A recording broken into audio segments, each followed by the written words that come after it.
Okay, welcome everybody. Thank you for coming back. Tonight we are continuing our shiur on tefillah in middle of the Amidah. We are in the middle of Shemona Esrei. We're taking it so far one bracha at a time. In the past couple of weeks, we introduced the historical background to Shemona Esrei, and we discussed the different veins for how one could interpret the Amidah and how that changes how one understands the Amidah. So we saw the historical background of Rabbi Gamliel B'Yavne and some of the gist of how it all evolved throughout antiquity, the Dark Ages, and medieval times, up to modern times. And we also saw the different ways one could interpret the Amidah that changed the questions you asked and the answers you received.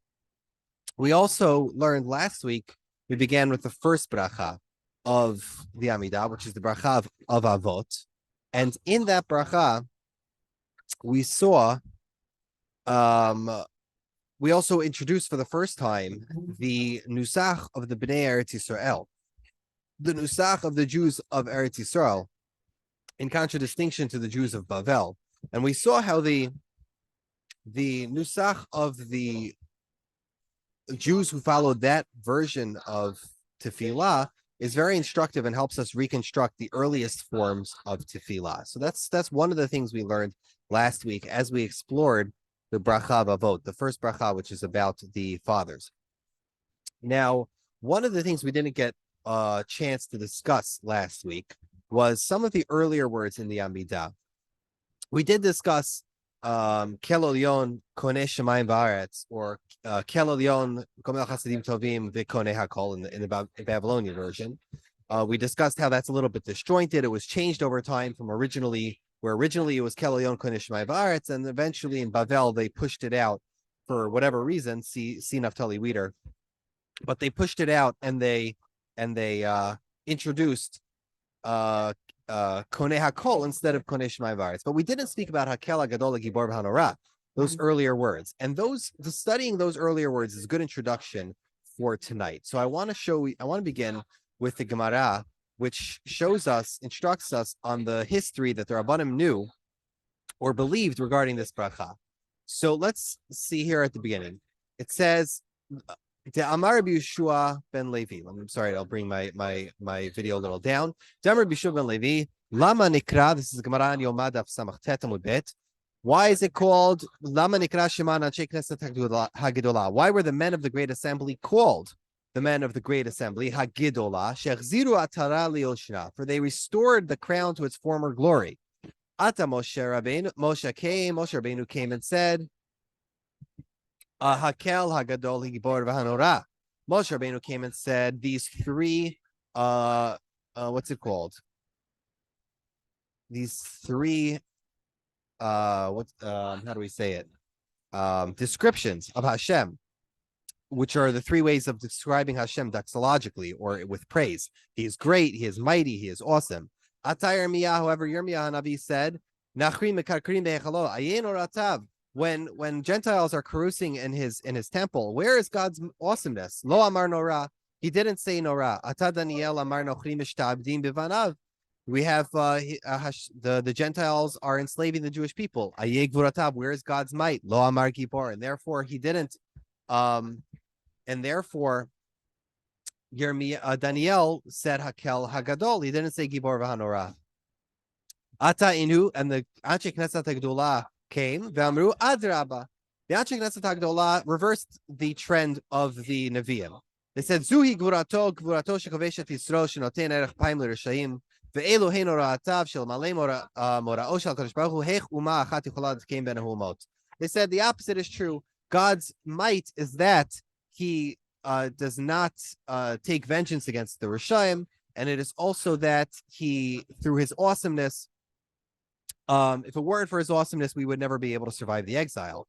Asks the Gemara, Rabbanan Hechi Avdi, and our rabbis, meaning the Nevi'im, why Hechi Avdi v'akrei tekanta d'tekin Moshe? How is it that Daniel and Yirmiyah could contradict Moshe Rabbeinu, the greatest of the Nevi'im?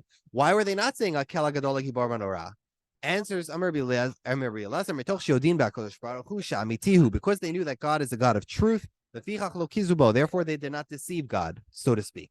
What this essentially means theologically is that that Moshe Rabbeinu revealed to Klal Yisrael that God is manifest to our world in three main ways: through his greatness, his loving kindness, through his might or his restraint, and finally through his awesomeness, which is a blend of the two. Now, the later prophets did not experience that in their prophecy, and therefore, despite knowing that to be the truth, they did not call Hashem by those names. They could not say Gibor. They could not say Norah. However, as the Anshe Knesset Hagdolah were preparing Klal Yisrael for a generation which was not going to be guided by Nevi'im, which was not going to be guided by prophecy, they had to say what was true to the Torah, and guide Klal Yisrael with the truth of the Torah, and therefore they changed the Shemona Esrei, and they put into the Shemona Esrei Hakel Hagadol Hagibor v'Hanora. That is the history of the Chachamim. One more Gemara. This is a Gemara about Rav Chanina. Hahu denachit kamei Rav Chanina. There was a prayer leader who went to go lead the services in front of Rav Chanina. And what did he say by Shemona Esrei? He expanded the bracha that the Anshe Knesset Hagdolah said. He said, Hakel hagadol hagibor v'hanora, ha'adir v'ha'azuz v'ha'eroi, ha'chazak v'ha'amitz v'ha'vadai v'nachpad. Hintin lo adisayim. Wow, the guy had a whole long thing. Rabbi Chanina waited until he was finished, and when he was finished, he asked him, "Are you finished? Are you done all the praises of your master? Lamali kuli hai anan. Why do you need all these? Anan hani tzalat amrina ni lav damrinu Moshe Rabbeinu b'oraita v'atu anshe knesset hagdolah v'tekninu b'tfilah lo avinu necholin lememar. Even we can't say these three descriptions of God. We're not worthy to describe the Almighty. If it weren't for Moshe Rabbeinu and the Anshe Knesset Hagdolah, we would never be able to say them. Ve'at amrit kuli hai, ve'azlet, and you continue. Mashal melech basar v'dam. Let's give a mashal theologically. Let's give a parable to a king of flesh and blood. Shayulo elef alafim dinarei zahav, who has thousands of coins of gold. Vayu mekalasino to b'shel kesef, and you're praising him with kesef. V'halo g'nayulo, and you're praising him with silver. Isn't that disparaging to the king? So what essentially is happening here is that we see two Gemaras that describe to us a very important rule. And this is something that you need to remember when we study the Shemona Esrei. And that is that core theology is extremely important to the Shemona Esrei. Because just like in other religions, the liturgy in both its order and its content expresses official theology. And it was important to the Chachamim to express in the standard prayer their official theology. And therefore, when we address Hashem, they made sure, Anshe Knesset Hagdolah made sure that in our primary address, in the beginning of our address to God, we approach him and address him with the appropriate theological statements that we are allowed to say. And we see in Rabbi Chanina even later, Rabbi Chanina was very makbid to only say the ones that he knew and we know to be correct. That was very much a priority for the Rabbanim to make sure that the official theology of the Shemona Esrei was said correctly. Now, anyone who's been doing liturgical studies for a while will be familiar with this term. This is a term in Latin, lex orandi est lex credendi, which essentially means that the law of prayer is the law of belief. This is a paraphrase of something that Augustine once said. And what they're essentially saying is that this old Latin saying is that the structure of the prayers as they are instituted are almost always the structures of the law of the belief system of the worshipers. And most of the prayer leaders and the clergy who arrange these prayers and add content to these prayers make sure that the law of the prayer is the law of the belief itself. And this is a rule that, not just a rule, but a practice that began with the Chachamim in Eretz Yisrael when they first started the compilation and standardization of prayer, but it also moved to the other religions, Christianity being the major one, and also Islam much later. Because in Christianity, every single confession, they make sure that the order and the content of their prayers very deliberately speaks out their creed. Since their religion is much more about creed than praxis, for them, their liturgy has to reflect their creed very specifically. And that's where they get this expression, lex orandi est lex credendi. So this rule that we see here is also incredibly important for the next bracha that we're studying tonight, which is the bracha of Gevurot, the bracha of God's might and the strengths of God. Let's look at two Mishnayot in the what's it called? In the Mishnah, one in Brachot and one in Rosh Hashanah. And we're going to compare them to see and to understand the very early history of this bracha. In the Mishnah Masechet Rosh Hashanah, this is the bottom one here on the left. It says as follows: that in the Beit HaMikdash there was an order, and we should follow this order of prayer. Say the brachot for Rosh Hashanah is Omer Avot Ugvurot Uktushot Hashem. They would say the first bracha, which is called Avos, and then the second bracha, which is called Gvurot. The third bracha, which is called Kedushat Hashem, V'kolel Malchiot Imahen, and according to Rabbi Yochanan ben Nuri, they would put Malchiot into Kedushat Hashem, and then Ve'eno Tokea Kedushat Hayom V'Tokea Zochronot V'Tokea V'Shot V'Tokea. Fine. What does this Mishnah tell us? This Mishnah tells us that the practice in the Beis HaMikdash was to say three brachas, which were known by Avot, Gvurot, and Kedushat Hashem. But later, in the Masechet Brachot, in the Mishnah Brachot, which is not reflective of the temple practice, it says, Maskirin Gevurot Geshamim B'Tchiyat HaMeitim. We mention the mights, the strength of rain, in the bracha called Tchiyat HaMeitim. V'sho'alin, however, we request the Geshamim B'Birkat HaShanim. Because this is a special rule that we don't ask any requests in the first three brachot, which we've mentioned before. We only have praise or doxologies in the first three. Therefore, we do a haskara in the second bracha, and we do a she'ela in the bracha number 8 in Birkat HaShanim. Now, if you think about that for a second, the Mishnah in brachot, which is probably reflective of a later Mishnah, doesn't call the bracha Gevurot. Rather, it calls the bracha Tchiyat HaMeitim. So some people have said, oh, this is just semantics. There's two different names for the bracha, and it goes by, it's interchangeable. Either one could be used. However, there are those who what's it called?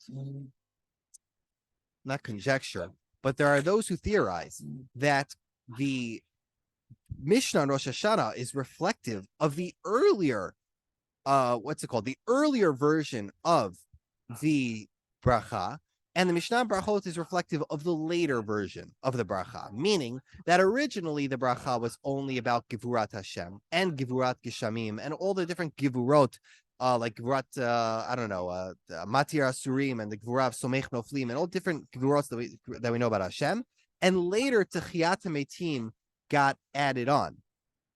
So that would mean that originally that's why it was called Gevurot and not Tchiyat HaMeitim. Regardless, by the time of the Mishnah and the Tosefta, which are discussing, especially in Tanit, which are discussing the requirement to say Haskarat Geshamim, we see that they had an established practice to say, because the Mishnah begins with Maskirin Gvurat I think it's Me'ematai Maskirin Gvurat HaGeshamim in Tanit, the first Mishnah in Tanit, we see that already by the 200s or the late 100s, it was already standard practice to speak about Gvurat Geshamim in the second bracha, and probably also to call it Tchiyat HaMeitim. This suggests that it was begun, that the bracha saw a conversion in the time of Yavne. Why would they do this? Why would they convert the bracha in Yavne from a bracha which is strictly about Gevurot and a bracha that was called Gevurot into a bracha all about Tchiyat HaMeitim? Clearly, if there was an established practice in the time of the Mishnah for Gevurot Geshamim, and this is how they called the bracha by then, by the 200s or 300s, clearly it only took about 200 years for the entire bracha to be converted. And that doesn't leave you much wiggle room if there's only that amount of time. And it's most likely that such a thing happened in Yavne. Remember, there's no official deraisa for saying Mashav Rachum or the Geshem. The Mishnah in Taina says you have to do it, but there's no official deraisa for it. It brings us smichos from a pasuk, right?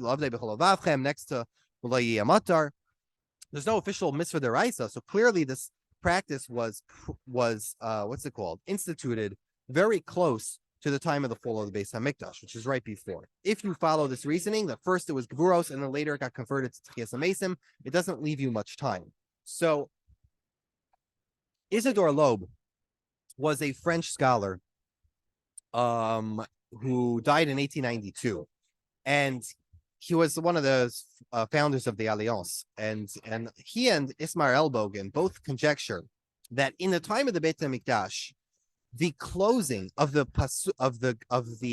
bracha was not Baruch Atah Hashem Mechayeh HaMeitim. Rather, the closing was Baruch Atah Hashem Hakel HaGibor. Just like you have Hakel HaKadosh, it was Hakel HaGibor. And that's why they called it Gevurot. Now, why did they change it? They changed it because of the fight with the Tzedokim. The Tzedokim, also known as the Sadducees, were a group of rabbis or a group of influencers in Eretz Yisrael who countered the Perushim or the Rabbanim by disputing many of their core beliefs. One of the most important is that they did not believe in Torah Shebal Peh. They believed only in the 5 books of Moses. They also didn't believe in an afterlife. They believed in, they did not believe in angels, and they did not believe in, hold on, there's a whole list of things they didn't believe in, but they believed in Gehenna, but they didn't believe in Olam Haba. Very, very interesting thing. And one of the main disputes that they had with their Rabbanim is that they didn't believe in Tchias HaMesim or in Olam Haba. For that reason, this class of people, they also was also more into luxury, and they were the elite. They cared a lot about power. So they, in contrast to the Perushim, who are more pious and aesthetic, they themselves were much more luxurious. And a lot of these Tzedokim were usually part of the ruling class in Yerushalayim, usually part of the elite, and we don't really know so much about them because most of the writings that we have about them are from the Chachamim, from Yosefun, or from the Christians, all of which are rival sects. The Tzedekah themselves never left us any writings that really give us a good clue into who they were. But what we do know is that they were a major threat to the Rabbanim, not because their numbers were great, not because they influenced the multitudes, but much more because they tried to gravitate towards power. The Tzedekah very much cared about staying in power. They were typically the elite who did not want to bow to the Rabbanim, and for that reason, they preferred Hellenistic beliefs. They preferred rational beliefs, and they preferred to distance themselves from the Rabbanim. And one of their main arguments was that Tchiat Meitim is made up. It's a rabbinic thing, and it's a thing of the Pharisees, of the Perushim, and it has no place in Judaism. While the Rabbanim maintained that it was a core part of Torah Shebal Peh, and that it had to and that it comes from the Psukim in Yechezkel, and there's various rayas for it in Tanakh. Even though most of those rayas are very nebulous, the Chachamim took a hard stance on it, so much so that Tchias HaMesim became almost like what's the way to say it? Tchias HaMesim became one of the central beliefs of Yiddishkeit. If you look in the Gemara, it's in the Mishnah Sanhedrin in Perek Yud, the Mishnah over there says that a person who doesn't believe in Tchias HaMesim, he has no share in the world to come. It's an actual attack against anybody who doesn't believe in Tchias HaMesim. The Gemara says, well, why is it so bad? Why can't the person have a share in Olam Haba? It says it's Midah K'neged Midah. If you don't believe in resurrection, you're not going to be resurrected yourself. So this led for many generations, at least 1,000 years after the Churban, for the belief of Tchias HaMesim to be very much an important part of Rabbinic Judaism. It isn't until medieval times when we see the Rishonim start to dial it back a little. Not in the sense that they don't believe in it, but in the sense that it shouldn't be a stressed idea in Judaism. The Rambam says famously that stressing ideas of Olam Haba, Mashiach, Tchias HaMesim are not healthy for religious Judaism because they do nothing to help your Yiras Hashem. It does nothing to help your Avodas Hashem. In your day-to-day life, knowing what's going to happen at the end of days is not really going to help you. Most of the nevuos are very much mysterious. The Rambam says nobody actually knows what's going to happen in the end of days, and you shouldn't dwell too much on it. If you dwell too much on it, it's just going to lead you to confusion. Much better to dial it back, focus on Yiras Hashem, focus on Avodas Hashem, and don't think too deeply about what's going to happen in the future. This was especially poignant for them because in medieval times they had a lot of false messiahs. Every few hundred years we have a false messiah, and a lot of the people who are obsessed with the end of times and the eschatology of Judaism caused a lot of problems to the Rabbanim. However, what we see here in this bracha is reflective of the Chachamim in Yavneh, who saw this idea of Tchias HaMesim as being central to normative Judaism and central to standard rabbinic belief. And as we saw, lex orandi est lex credendi, which means the law of the prayers is the law of the belief. And those two, at least beginning in Jewish worship, became very much tied. And the ones who would write the prayers would make sure that creed was that the creed and the official theology was well represented in the prayers. Now, this would actually help us if you look in the Gemara and Tainus. Let me just show you here. One last note would be that the Gemara and Tainus says, give me a second. Did I lose it? Yeah, says the Gemara here. Amr b'yechanan b'nei shiyardin b'gvura. My gvuras geshamim. Amr b'yechanan b'nei shiyardin b'gvura. The Gemara wants to know, why is it called Gevurot geshamim in the Mishnah? And Rabbi Yechanan says, well, it's called Gevurot geshamim because it's Yard B'Gvura. And the Gemara has to bring three different, three different psukim, four different psukim, just to bring you all the way back to understand why it is that the Mishnah in Tainus calls it Maskir and Gevurot geshamim. But if you take this view that originally the bracha was only about Geshem and it got converted to Tchias HaMesim later, then this doesn't mean that this is a much easier way to understand the word in the Mishnah, because instead of saying Gevuros big Geshamim, Maskir and Gevuros in the bracha of Geshamim, we say Gevuros Geshamim because there was a list of Gevuros. In the original bracha, you have Gevuros this, Gevuros that, Gevuros this, Gevuros that. And in that list of Gevuros, you would add Gevuros Geshamim. So while the Gemara here is confused as to why you would call it Gevuros Geshamim instead of calling it Gevuros Ba Geshamim or Gevuros Ba Berachas Geshamim, instead, you could learn to answer Rabbi Yechanan, you could say Gevuros, your Maskir and Gevuros Geshamim, because it's just a list in the original bracha, which was called Gevuros, which was called Gevuros, rather than the bracha being called Geshamim or being called Tchias HaMesim. Okay, let's move back a little bit here. This is a Gemara in Bava Metzia, Daf Pei Hey Amud Beis. Why am I bringing this Gemara? Because we've so far discussed how the bracha evolved in the time of the Tanaim. If we move on to Talmudic times, to the time of the Tanaim, and time of the Amoraim, there's two pieces of evidence that help us. There's two pieces of evidence that help us understand how they thought of this bracha in the time of the Amoraim. First of all, is the bottom of the Gemara in Tainus. The bottom of the Gemara over here says, what's it called? That there are three keys that Hashem keeps himself, right? The Amar B'Yechanan Gimel Mafteches B'Yadei Shel Kadosh Baruch Hu, Shalei Nimtzu B'Yad Shiach B'Elohein, Maftech Shel Geshamim, Maftech Shel Chayim, Maftech Shel Tchias HaMesim. There's three keys, and later it says four. There's the Maftech of Parnasa that only Hashem keeps. Clearly, the Gemara Rabbi Yechanan is referencing this bracha and saying that the bracha, that the key of life, which is childbirth, the key of Geshem, and the key of Tchias HaMesim, and the key of Parnasa are all core concepts of the bracha. So, for example, we have Machal Chayim B'Chesed, we have Tchias HaMesim, we have Machal Chayim B'Chesed, Mechayim Esim of Chayim, and we have these three concepts, or these four concepts, depending on how you learn the Gemara in the bracha. But the next concept that we see that Amidah stress upon is also Mered Hatal, and this is something also that was stressed in the time of the Amidah, where we see that the Gemara in Tainus says there are those. This is Gemara in Daf Gimel. I'm sorry I didn't bring the image, but there are those. We say Mashav Mered Gashem, and you're allowed to also do a Haskar from Mered Hatal.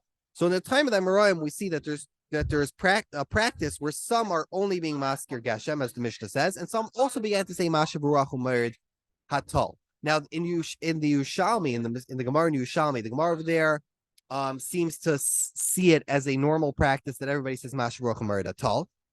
In Bavel, it's not as uniform. We see in the Cairo Geniza that there were versions of the Bavli, of the Nusach HaBavli, of those who followed the Gemara and the Yeshivas of Eretz Yisrael, that they did say Mashav Baruch Hu Mered Hatal, but it wasn't the majority. And therefore, in the Siddur of Amram, Siddur of Sadigain, and many of the Siddurim that came out of Bavel, we don't have those people practicing saying Mashiach Baruch Hu Datal, while those that followed the Eretz Yisrael nusach said Mashiach Baruch Hu Datal. Now, interestingly, this happened in a very weird way. Usually, it goes from Eretz Yisrael to Italy to Germany, but over here we have Eretz Yisrael to Italy to Spain, because the Spanish Jews had the minhag of Mashiach Baruch Hu Datal, while the German Jews ended up not saying Mashiach Baruch Hu Datal at all, following the minhag habavel, which is just an interesting thing. We don't know exactly how that history panned out, and many different minhagim came about. Some just said Meir Datal, some said Mashiach Baruch Hu Meir Datal. Throughout the time of the Rishonim,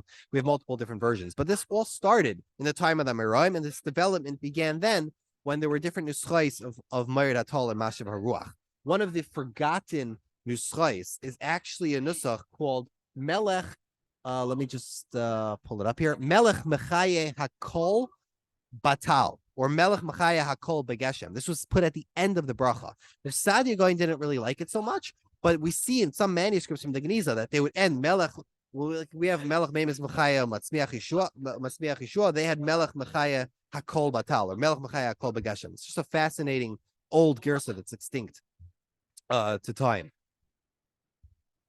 One other place that we see evidence of this development during the time of the Amoraim is actually fantastic, because we're going to see this Gemara tomorrow in Daf Yomi. Anybody who's learning Daf Yomi will see this Gemara tomorrow. This is one of the most incredible Gemaras in Shas, and I want to learn it together because it's a very interesting story.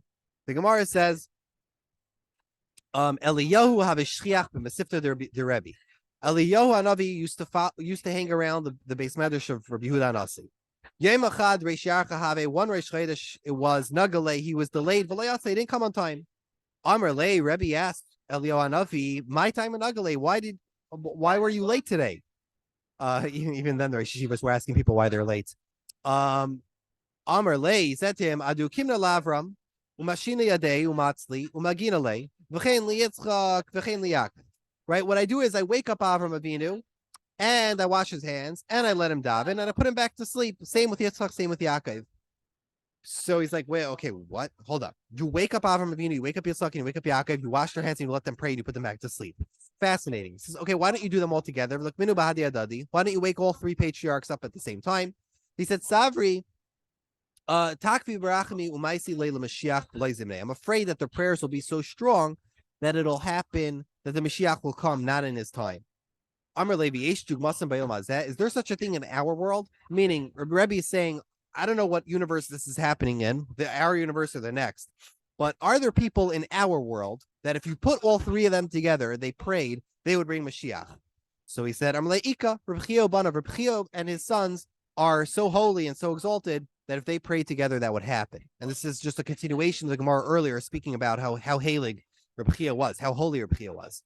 So what did Rebbe do? He's like, I have a bright idea. Gaza Rebbe Tanita. Rabbi Yehuda Nasi called a fast. Achtinu Rebbe Chia Banav, and he summoned Reb Chia and his sons. And they got up to the bracha. They began Shemay Esrei. What did they say?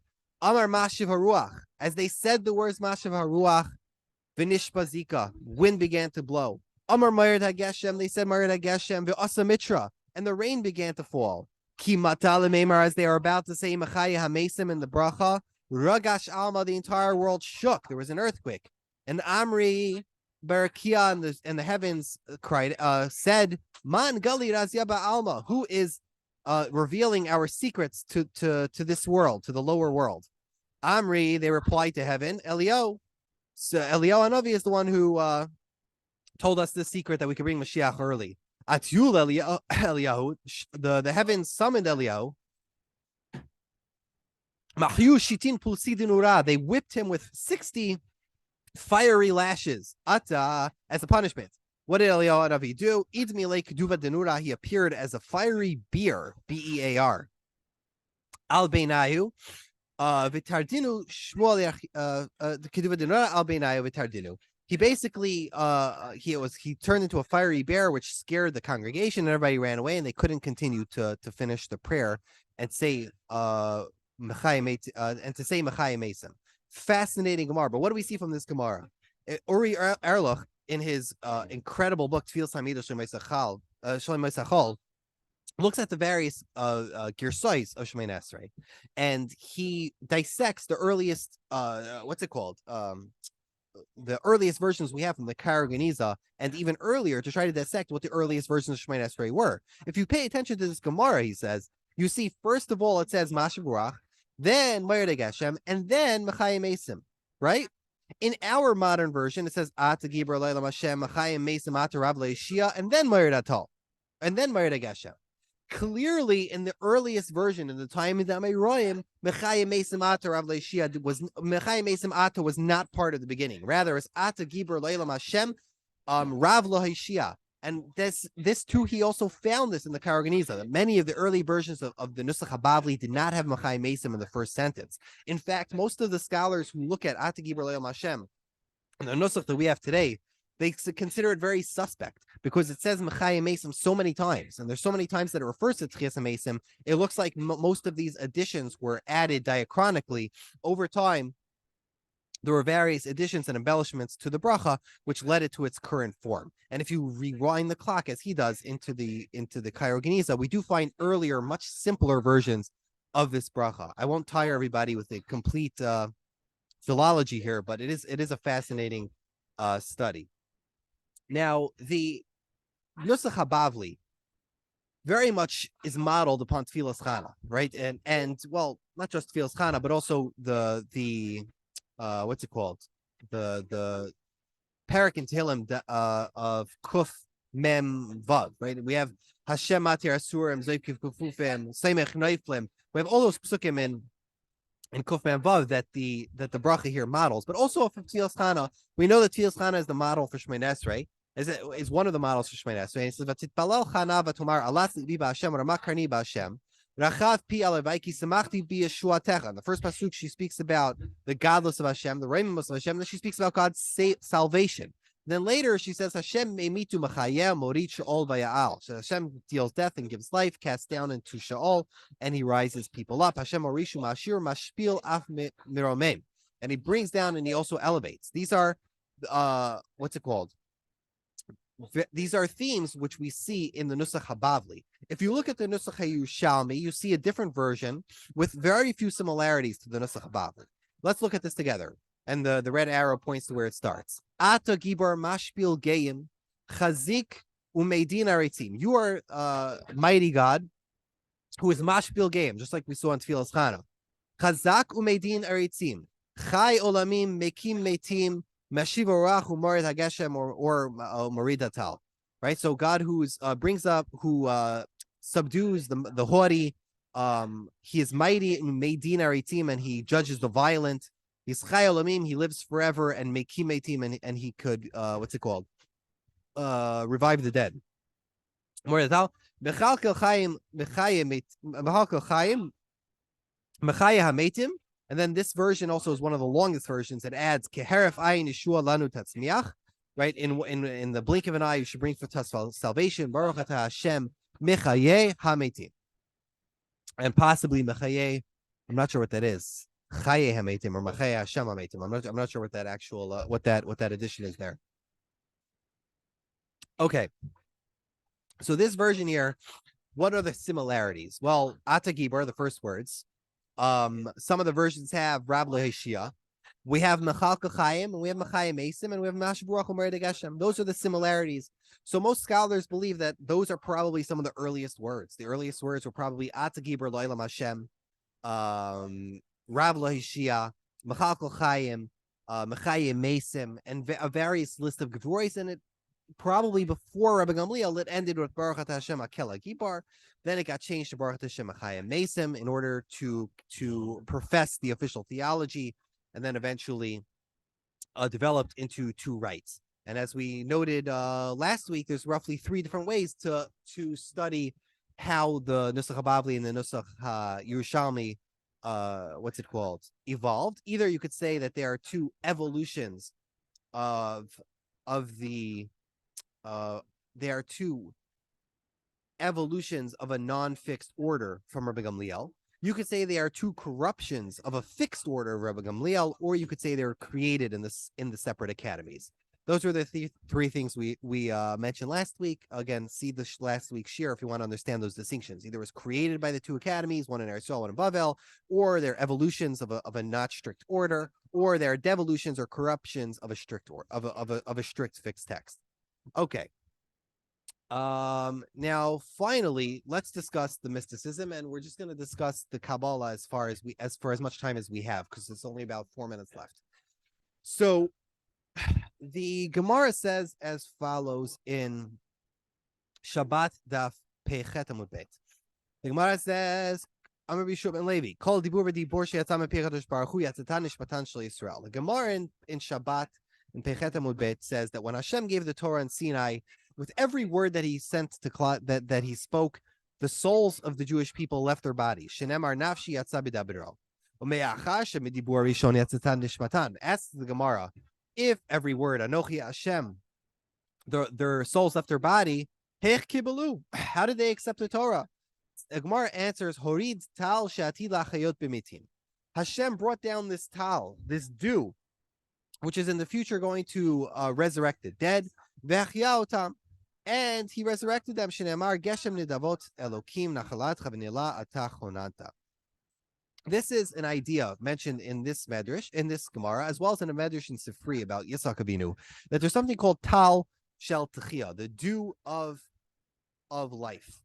And that means that during the time of the Tchias HaMeisim in the future, this nebulous future that we don't really know much about, there will be a tal shel techia, there will be a dew which resurrects the dead. Now, it's an incredible thing for our Emunah that's down that we believe in Tchias HaMeisim, since, of course, by definition, it's something that will happen, not something that we can empirically see. And therefore, because no one has seen it, it's not like anyone died. Like, let's say Olam Haba, somebody died and went to heaven and then came back. He says, I saw heaven. Okay, you believe that guy. But when it comes to Tchias HaMeisim, it's not really something that we, that it's a national event that we're not really going to see. So this Emunah here of Tchias HaMeisim saw a lot of development in the Kabbalah, and one of those things is this Tal Shel Tchia. So let me just give you some background. First of all, I'm going to move through this quickly. We know the first three brachas correspond to the first three Midas of Hashem. We have Chesed, Gevurot, Tiferes, and also Avram, Yitzchak, and Yaakov. Avram represents Chesed, Yitzchak represents Gevurah, and Yaakov represents Tiferes. These are represented in the bracha of Aves Gevuros and Kedusha.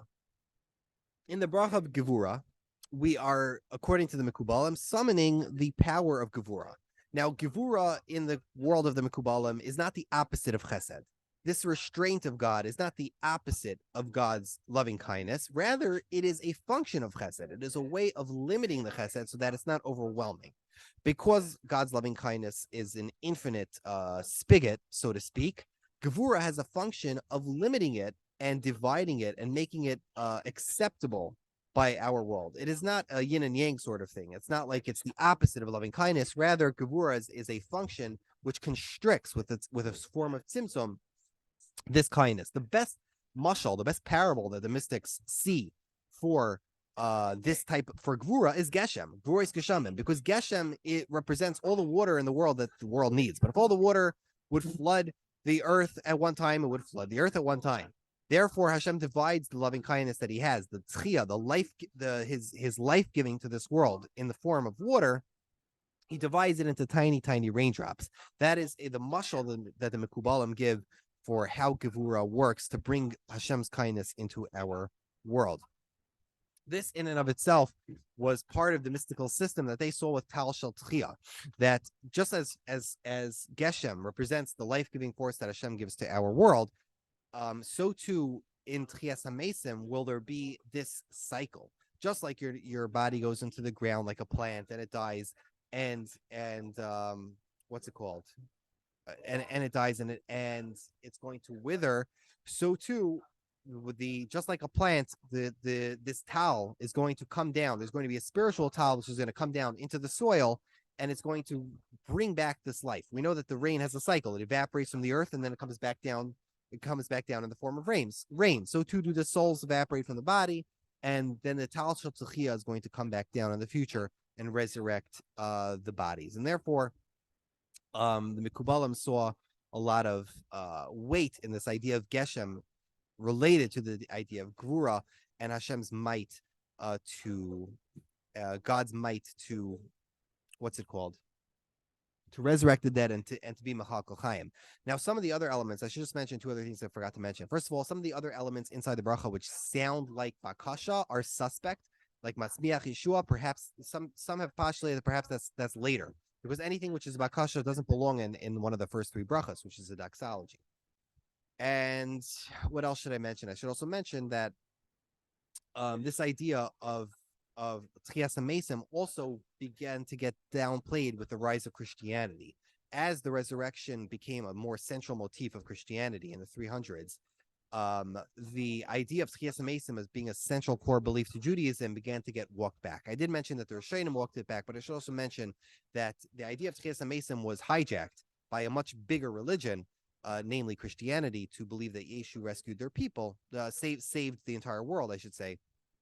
Therefore, the idea of Tchias HaMesim became, yes, a central idea of Yiddishkeit, but it never became one that we championed as our message to the world. We never brought Tchias HaMesim and the Yemais Mashiach as our message to the world. Rather, our message to the world has been one of God's care for humanity and God's love, and how everybody is, created in God's image, and we should treat one another in that way. And that's essentially the message of Judaism to the world. There's no urgency of resurrection and saving in Yiddishkeit, and therefore, despite seeing in the second bracha of Shemoneh Esrei this idea of Tchias HaMesim, and it seems to be an official and of utmost and a theology of utmost importance, history has simply dialed it back, despite it being so prominently featured in our standard liturgy. In modern times, we find the Reform and the Conservative really dialing it back because they don't believe in it at all.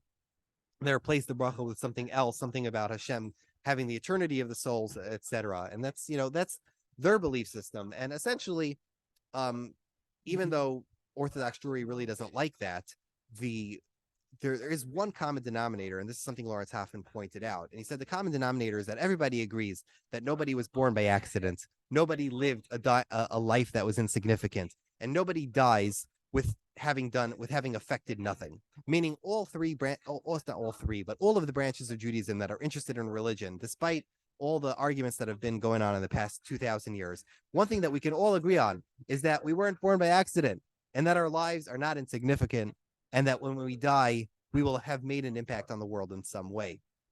I thought that was a really beautiful message, despite he himself probably leaning towards the conservative view of not having Tchias HaMesim not being real. I'm not sure exactly what his view is, but I thought that was actually a very interesting message. So with that, I'll leave you. If anybody has any questions, please let me know. And we will continue Bezrat Hashem next week.